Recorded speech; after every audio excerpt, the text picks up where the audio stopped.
तीन गुण क्या हैं, कहाँ से आते हैं?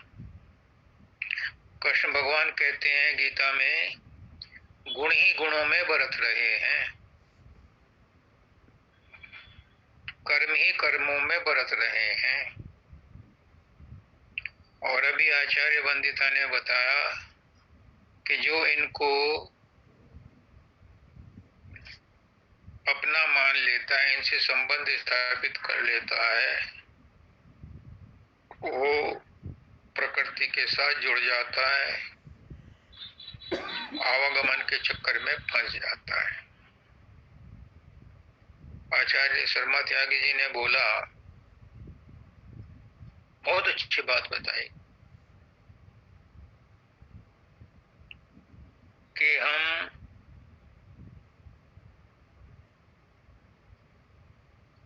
फंस जाते हैं अपने आप को संसार के साथ जोड़कर। ये जोड़ना तोड़ना क्या है? मैं बार बार कहता हूं, मैं नहीं कहता, मेरा गुरु कहता है। गुरु के अंदर सब कुछ है, गुरु का एहसान है, गुरु का कर्ज है। गुरु ही बोलता है, गुरु ही करता है। एक बात समझ लो, गुरु ही परमात्मा है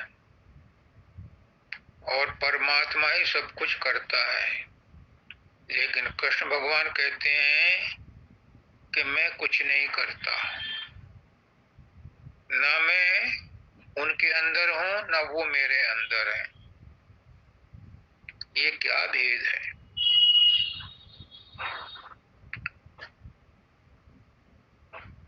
कृष्ण भगवान का कहने का मतलब ये है कि मैं सामान्य रूप से तो सबके अंदर हूं और सब मेरे अंदर है सामान्य रूप से, पर विशेष रूप से मैं किसी के अंदर नहीं हूं, न विशेष रूप से कोई मेरे अंदर है। परंतु परंतु बहुत बड़ा परंतु है, जो अपना सब कुछ मुझे ही समझता है, जो अपना अहंकार भी मुझे ही समर्पित कर देता है, जो अपना कुछ न रखता हुआ, अपना ममता, आसक्ति, मोह, तृष्णा, कामना न रखता हुआ सब कुछ मुझे ही समझता है, उसके अंदर मैं विशेष रूप से हूं। वो मुझे विशेष प्यारा है। क्यों? क्योंकि उसको ऐसा लगता है कि गुरु के अलावा कुछ नहीं है। तो जब गुरु को ये विश्वास हो जाता है, परमात्मा को ये विश्वास हो जाता है कि इस भक्त का मेरे पर अटूट विश्वास है, पूर्ण शरणागत है, पूर्ण समर्पित है, तो वो उसका रथी बन जाता है, उसका मार्गदर्शक बन जाता है, उसका योग क्षेमम वहाम्यहम, उसका सारे कर्मों का जिम्मेदारी खुद गुरु ले लेता है, खुद परमात्मा ले लेता है। बात आती है कि ये तीन गुण क्या हैं? कृष्ण भगवान कहते हैं कि गुण ही गुणों में बरतते हैं और तीन गुण प्रकृति से आते हैं। तो इसके रूट कॉज में जाओ, बार बार कहता हूं, रूट कॉज में जाओ। रूट कॉज में कहां तक जाओ? जब हमारी आत्मा या सूरत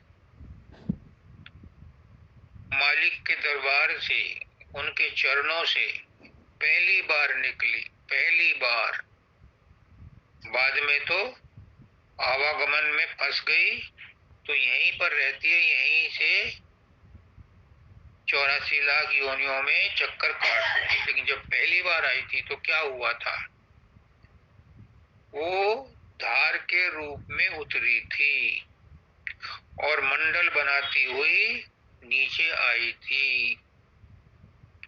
अनामी धाम से अगम में आई, अगम से अलख में आई, अलख से सतलोक में आई, सतलोक से महाशून्य में आई, महाशून्य से शून्य में आई और शून्य से त्रिकुटी में आई, त्रिकुटी से सहजदल कमल में आई।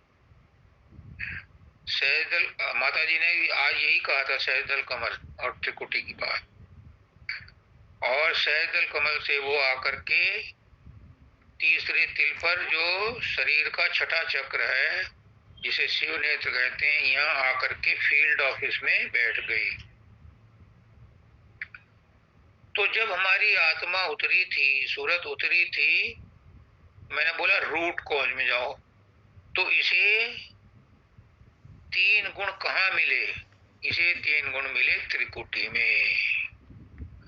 3 गुण मिले त्रिकुटी में और वहीं 5 तत्व थे, वहीं माया थी। माया से मिलाप इसका ब्रह्मांड में हुआ, त्रिकुटी में हुआ। और त्रिकुटी में जब इसे 3 गुण मिल गए तो ये उनके साथ मेल कर गई और फिर फंस गई। जैसी सहदल में आई, सहदल में आकर के ये नाच नचाने लगे, जिसको कहते हैं कृष्ण भगवान गुण ही गुणों में बरतते हैं। और जो कोई इन गुणों से संबंध स्थापित कर लेता है वो इनका कर्ता बन जाता है। तो इसका उद्गम स्थान हुआ त्रिकुटी। त्रिकुटी में 3 गुण मौजूद हैं, माया मौजूद है, लेकिन हरकत करती है सहजदल कमल में। वो इसका वर्कशॉप है।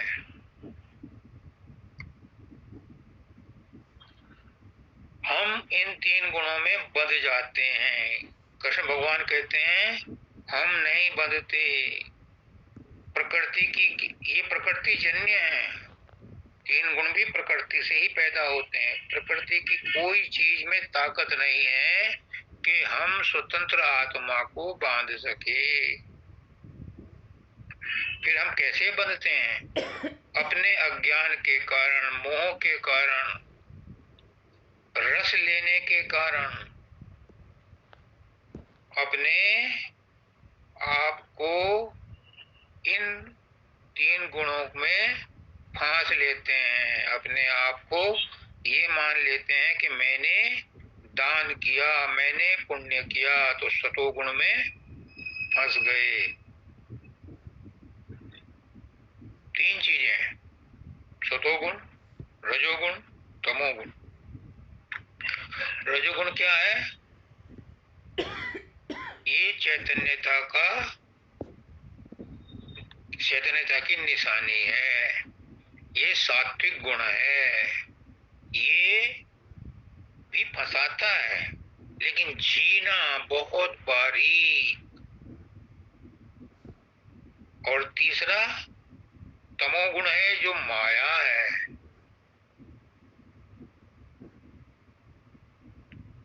और बीच में रजोगुण है, जो मिक्सचर है। किसका मिक्सचर है?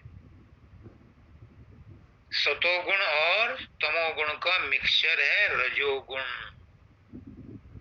सतोगुण में क्रिया नहीं होती, तमोगुण में भी क्रिया नहीं होती, क्रिया होती है रजोगुण में। रजोगुण में रामचंद्र जी सतोगुण के अवतार हैं। उनकी माँ कौशल्या सतोगुणी है।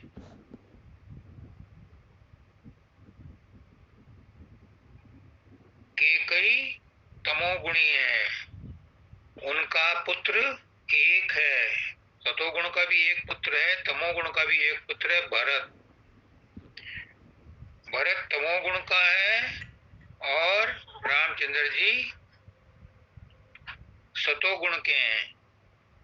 और जो लक्ष्मण और शत्रुघ्न है,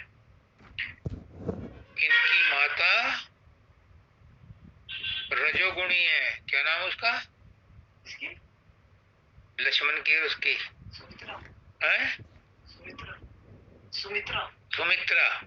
सुमित्रा रजोगुणी है। इसके दो पुत्र हैं, लक्ष्मण और शत्रुघ्न। एक पुत्र राम के साथ रहता है लक्ष्मण, दूसरा पुत्र शत्रुघ्न भरत के साथ रहता है। राम बिना लक्ष्मण के कोई काम नहीं करते और भरत बिना शत्रुघ्न के कोई काम नहीं करता। मतलब इनमें क्रियाशीलता रजोगुण मिलने के बाद, मिक्स होने के बाद तब आती है। तीनों गुण में इतनी शक्ति है कि वो आकर्षित करते हैं, लेकिन रजोगुण विशेष तौर से क्रियाशील होता है। अब क्या है? मैं ज्ञानी हूं, मैं भक्त हूं, मैं गुरु हूं, इसमें किसी को कोई नुकसान नहीं पहुंचता। लेकिन ये सतोगुणी वृत्ति भी फंसाने के लिए सक्षम है, क्योंकि मैं लग गया और मैं के साथ हूं लग गया। अगर मैं नहीं होगा तो हूं नहीं रहेगा, फिर क्या रहेगा? है।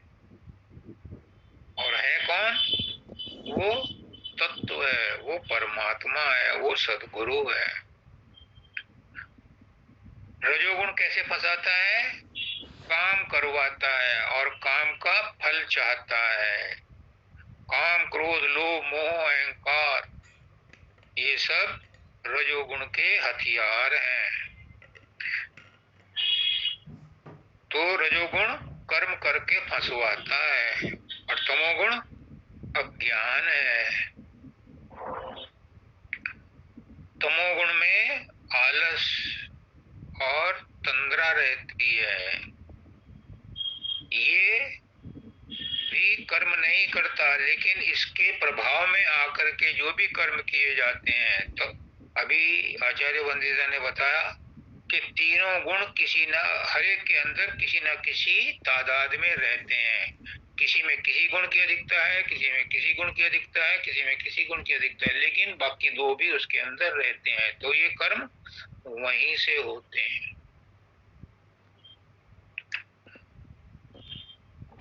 कहने को तो विष्णु भगवान सतोगुणी हैं, सतोगुणी मन है। रजोगुणी ब्रह्मा जी हैं और तमोगुणी शिव हैं। तो तमोगुणी बेकार नहीं है, ज्ञान है, लेकिन वो ज्ञान छिपा हुआ है, इसलिए उसे अज्ञान की संज्ञा दी गई है। ज्ञान क्या है? जो कहता है मुझे ज्ञान है, उसे भी ज्ञान नहीं है, क्योंकि जो ज्ञानी होता है वो कभी नहीं कहता कि मैं ज्ञानी हूं या मुझे ज्ञान है।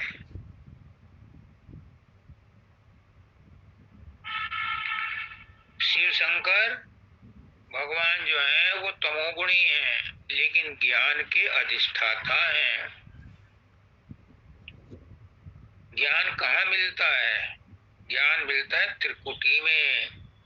तो ब्रह्मा विष्णु महेश त्रिकुटी में रहते हैं।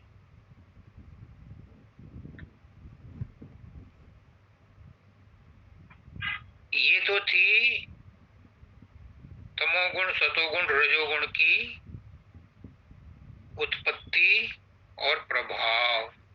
लेकिन तुम कैसे पहचानोगे, हम कैसे पहचाने कि हम इस समय कौन सी वृत्ति में चल रहे हैं?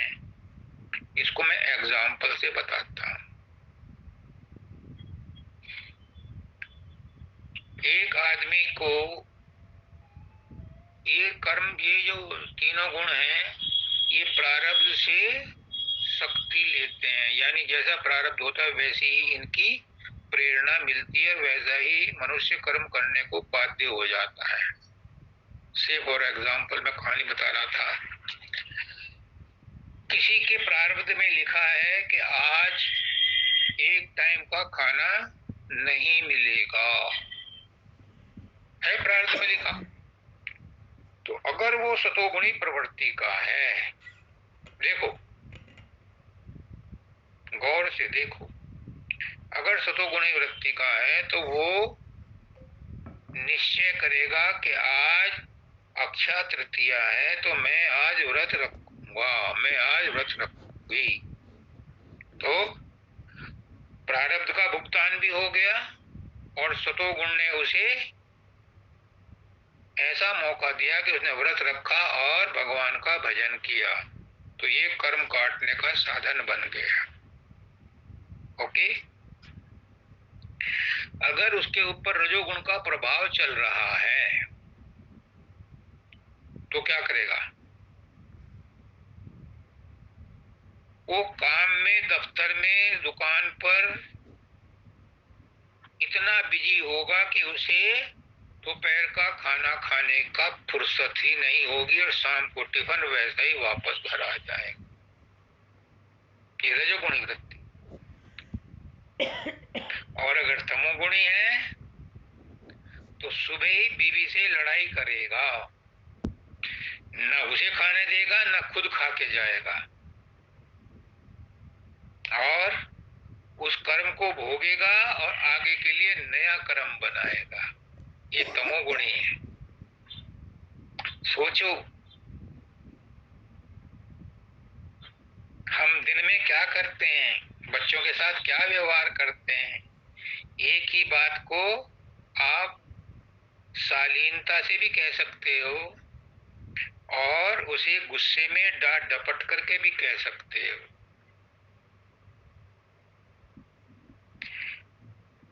एक नौकर था, राजा के यहाँ काम करता था। उसके बड़ा कीमती 2 गुलदस्ते थे, बड़े कीमती, इंपोर्टेड थे, किसी ने उसमें दिए थे। तो उसने सख्त हिदायत कर रखी थी कि मेरी अगर कोई सामान टूट गया तो उसे मृत्यु दंड मिलेगा। तो नौकर जो सफाई करने वाले थे वो बड़े होशियारी से, बड़ी सफाई से, बड़े ध्यान से करते थे। एक दिन एक नौकर से एक गुलदस्ता गिर गया और वो टूट गया। राजा को खबर हुई तो उसे बुलवा भेजा। उसे पता था कि मृत्यु दंड मिलेगा। तो उसने क्या किया, उसने दूसरा गुलदस्ता भी तोड़ दिया। वो तो गलती से टूटा था, ये दूसरा जानबूझ के तोड़ दिया। राजा को ये भी खबर मिली तो राजा बहुत ज्यादा जब गुस्से में आया। उसे मृत्यु दंड तो तय था, लेकिन उससे उससे पूछा कि तूने दूसरा क्यों तोड़ा। उसने कहा एक का भी तोड़ना मृत्यु दंड है, दूसरे का टूटना भी मृत्यु दंड है। मैंने इसलिए तोड़ा कि किसी और को मृत्यु दंड ना मिले और मुझे 2 बार दे नहीं सकते आप, तो इसलिए मैंने दोनों ही तोड़ दिए। एक तो मुझसे गलती से टूटा, दूसरा मैंने जानबूझकर तोड़ा। राजा को अकल आ गई, उसने उसे मृत्यु दंड नहीं दिया। क्यों? उसे ये समझ आ गई कि ये तो टूटने वाली चीज थी ही, ये जाने वाली चीज थी ही। तो राजा तमोगुण से रजोगुण में आया और रजोगुण से सतोगुण में प्रवेश कर गया, अपना कर्म बचा गया। इसी बात को रजोगुण, तमोगुण, सतोगुण पर और व्यवहारिक रूप से बताऊं। आप जाते हो एसी खरीदने, फ्रिज खरीदने, मोबाइल खरीदने, तो जो संतोषी जीव है, दुकानदार है, सतोगुण में रहता है, भोला भाला है, भला मानुस है, वो कहता है भाई देख ले, मेरे पास ये बेस्ट चीज है, दिखा ले, तेरे कोई दोस्त हो तो उसे भी दिखा ले, और तू इसे घर पे भी दिखा ले, समझ में आए, पसंद आए तो ले लेना, वरना तो भाई कोई और ब्रांड का खरीद ले, मेरे पास तो ये बेस्ट चीज है जो मैं आपको दिखा रहा हूं। ये है सतोगुण में व्यवहार करना। रजोगुण वाला क्या कहेगा, देख ले, यही मेरे सामने खोल के बजा के ठोक के देख ले, तू चला कर देखना चाहे तो मैं अपने बिजली के कनेक्शन से चला के दिखा सकता हूँ, घर पे जाकर के मेरी गारंटी नहीं है, यहाँ देख ले, यहाँ तसल्ली कर ले, और पूरे पैसे लूंगा, छूट नहीं दूंगा। ये रजोगुण है। तमोगुण वाला क्या कहेगा, तू ये दिखा दिया, लेना ले, नहीं तो अगरस्तान आप, फालतू की बात नहीं करनी, बिकी चीज वापस नहीं होगी, और भीड़ मत लगा, लेना हो तो पैसे दे, नहीं तो रास्ता ना। ये तमोगुण। हम रोज इन गुणों से भेंट करते हैं, इनसे आमना सामना करते हैं और हंसते हैं। इसलिए कृष्ण भगवान ने कहा गुणातीत, किसी में फंसो मत। हमारे गुरु जी क्या कहते हैं पुष्कनाथ जी, सब कुछ करो, सब कुछ करो, लेकिन किसी चीज में फंसो मत। कौन फंसता है, आत्मा नहीं फंसती। मैं फिर बोलता हूं, आत्मा तो निर्लेप है, निरपेक्ष है, स्वतंत्र है, सदैव मुक्त है, लेकिन अज्ञान के कारण जो सूक्ष्म शरीर है वो आत्मा को हतोत्साहित कर देता है, मेस्मराइज कर देता है कि ये कर्म उसके द्वारा हुए हैं, और वो मोहित सी हुई प्रतीत होती है, मोहित सी हुई प्रतीत होती है, होती नहीं मोहित, होती हुई, मोहित होती हुई प्रतीत होती है, और इसीलिए फंस जाती है।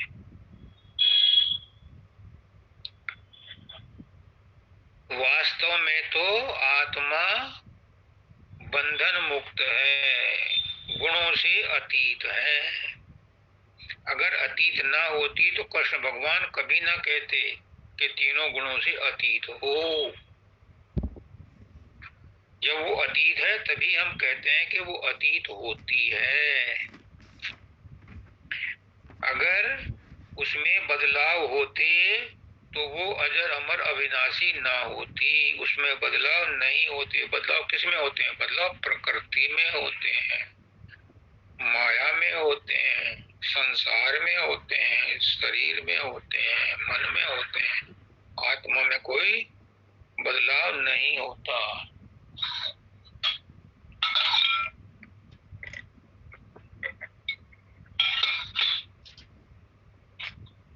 दादा दयाल क्या कहते हैं,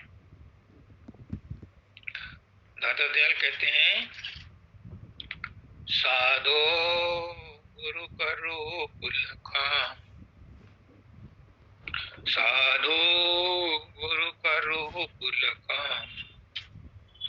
जो कोई आवे मेरी सभा में गुरु करो पुलखा। फिर सतरजतम की हद के बाहर गुरु मूर्ति दर्शन। गुरु मूर्ति का दर्शन तभी होगा। माता जी ने बिल्कुल सही कहा, जब सतरज तम के हद से परे चले जाओगे, जब सहजल कमल त्रिकुट से परे चले जाओगे तो शून्य में गुरु का दर्शन होगा। गुरु का रूप लखाऊं, कितनी इंपॉर्टेंट बात बताई।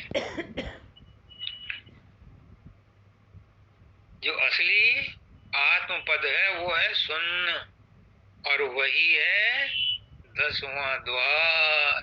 जब तक 10वें द्वार के पार नहीं जाओगे, आवागमन से छुट्टी नहीं होगी। 9 द्वार तो बाहर में है, 10वां द्वार ब्रह्मरंध्र में है। उसको फोड़ के जब सूरत बाहर जाती है तो आवागमन से छुटकारा मिलने के चांस बनते हैं। मुक्त तो आवागमन से कब होगी? जब वो सतलोक में पहुंचेगी। लेकिन अभी उसको वो द्वार मिल जाता है, वो रास्ता मिल जाता है जहां से सतलोक को जाया जाता है। तो सतरजतम के हद से बाहर गुरु मूर्ति।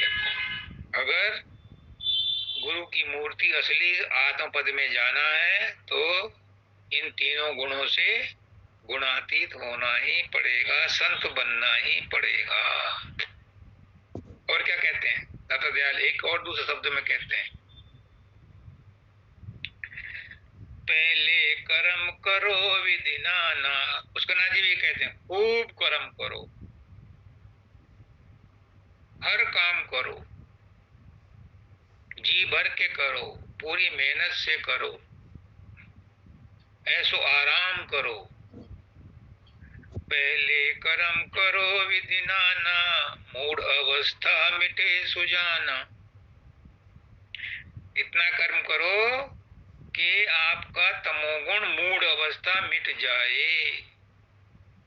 खाली पड़े रहोगे तो तमोगुण में पड़े रहोगे, छुटकारा नहीं मिलेगा। कर्म करो यानी तमोगुण से रजोगुण में हो। देखो फिर, तब उपासना से रज जी, चंचल वृत्ति न आए ची। फिर उपासना करो और उपासना से रजोगुण को जीतो। एक दूसरे से लिंक है। फिर क्या करो? सत अज्ञान का भरम मिटाओ। सत का भी अज्ञान है, सत में भी जीना अहंकार है, उसका भरम मिटाओ। मत कहो कि तुम सत्संग करते हो, मत कहो कि तुम साधन अभ्यास करते हो, क्योंकि करता तो करता है, करता ही भोगता है। अपना संबंध किसी क्रिया से मत जोड़ो तो कर्म भी नहीं बनेगा। सत ज्ञान का भरम मिटाओ, तब कहीं ज्ञान की सम्मत पाओ। जब अज्ञान का भरम मिटेगा तो ज्ञान की संपदा मिलेगी। फिर क्या होगा? देखो बड़े मरम की बात है। राधा स्वामी चरण शरण बलिहारी, चौथे पद की करो तैयारी। तीन गुणों के पार होते ही चौथे पद की परमिशन मिल जाती है, एलिजिबिलिटी मिल जाती है। दादा दयाल कह रहे हैं कि चौथे पद की करो तैयारी। अगर तीन गुणों से अतीत हो गए तो चौथे पद की तैयारी हो जाएगी, एलिजिबिलिटी हो जाएगी, अधिकारी हो जाओगे। चौथे पद में जब पहुंचोगे उसके बीच में और भी मंजिलें हैं, लेकिन तुम एलिजिबल हो जाओगे। 10 द्वार से परे निकल जाओगे तीनों गुणों के छोड़ने के बाद। 9 द्वार कौन से? कल मैं पढ़ रहा था,